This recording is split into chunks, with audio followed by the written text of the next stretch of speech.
श्री कृष्ण और भीष्म पितामह वार्तालाप। श्री कृष्ण ने अपनी पूरी सेना दुर्योधन को सौंप दी थी और स्वयं पांडवों की तरफ से युद्ध का आगाज कर रहे थे। भगवान कृष्ण ने अर्जुन से वादा किया था कि वह युद्ध में हथियार नहीं उठाएंगे और निहत्थे ही पांडवों को विजयी बनाएंगे। युद्ध के 9वें दिन कौरवों के सेनापति भीष्म पितामह में चारों तरफ कहर बरपा रखा था। वो अकेले ही पूरी पांडव सेना पर भारी पड़ रहे थे। भीष्म पितामह अपने वचन और प्रतिज्ञा पर अडिग रहने के लिए जाने जाते थे। उनका मानना था कि जो प्रतिज्ञा उन्होंने की है उसे प्राण देकर भी निभाना है। एक तरफ श्री कृष्ण अपने निहत्थे रहने के वचन से बंधे थे, लेकिन वहीं भीष्म पितामह पांडव सेना पर आग उगल रहे थे।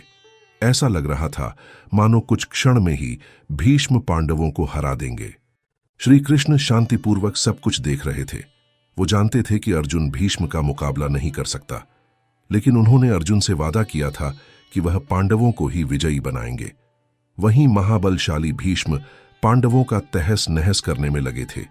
यही सोचकर श्री कृष्ण ने भीष्म पितामह को रोकने के लिए रथ का पहिया उठा लिया, लेकिन भीष्म जानते थे कि श्री कृष्ण भगवान हैं। इसीलिए उन्होंने मुस्कुराते हुए अपने धनुष बाण एक ओर रख दिए और हाथ जोड़कर खड़े हो गए। भीष्म पितामह बोले, भगवान, आपने तो युद्ध में कोई शस्त्र न उठाने का वादा किया था और आप तो भगवान हैं।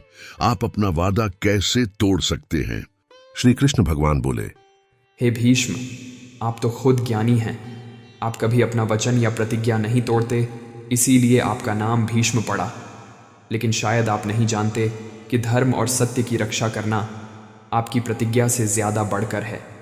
आप अपनी प्रतिज्ञा और वचन पर अटल हैं, लेकिन अपनी प्रतिज्ञा निभाने के चक्कर में अधर्म का साथ दे रहे हैं। याद रहे, जब जब दुनियाओं में धर्म का नाश होगा, तब तब मैं इस धरती पर अधर्म का नाश करने अवतरित होता रहूँगा। तुम एक इंसान होकर अपनी प्रतिज्ञा नहीं तोड़ पाए और अधर्म का साथ दे रहे हो, लेकिन मैं भगवान होकर भी धर्म की रक्षा के लिए अपनी प्रतिज्ञा तोड़ रहा हूँ। अगर मेरी किसी प्रतिज्ञा या वचन की वजह से धर्म और सत्य पर कोई आंच आती है, तो मेरे लिए वो प्रतिज्ञा कोई मायने नहीं रखती है और मैं धर्म के लिए ऐसी हजारों प्रतिज्ञा तोड़ने के लिए तैयार हूँ। अगर आपके सामने धर्म का नाश हो रहा हो और आप कुछ नहीं कर रहे, तो भी आप पाप के भागी हैं।